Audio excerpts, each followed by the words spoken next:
আজকে আপনাদের মাঝে কবিরাজি আসন নিয়ে উপস্থিত হলাম। এই কবিরাজি আসনে বসে আপনারা বশীকরণ কাজ করতে পারবেন, বিচ্ছেদের কাজ করতে পারবেন, বানমারার কাজ করতে পারবেন। কবিরাজি আসনে একটি চিত্র দেখতে পাচ্ছেন, গরুলের ছবি। এটা হচ্ছে শ্রী হরি নারায়ণের বাহন ছিল গরুল। এই গরুলের একটি মন্ত্র রয়েছে, গরুল যায় উড়িয়া ক্ষণেক দ্বারায় বাদি গুণিনক দেখিয়া মোর মন্ত্র মোর গুরুর মন্ত্র যে চড়াবে গাও তার গুণ বিদ্যা সব ধরে ধরে খাও, যদি না খাও শ্রী হরির মাথা খাও।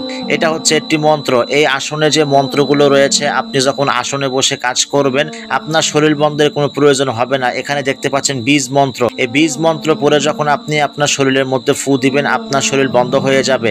এই আসনে বসে আপনি যখন কাজ করবেন গরুল আপনাকে পাহারা দিবে, আপনি বশীকরণ কাজ করবেন, বানমারার কাজ করবেন, বিচ্ছেদের কাজ করবেন, আপনার কোনো ক্ষয়ক্ষতি হবে না। আপনারা যারা কবিরাজি আসনটি সংগ্রহ করতে চাচ্ছেন স্ক্রিনে দেওয়া নাম্বারে ইমো হোয়াটসঅ্যাপে যোগাযোগ করবেন। স্ক্রিনে যেমন আসন দেখতে পাচ্ছেন এরকম অরিজিনাল আসনটি আপনারা পেয়ে যাবেন।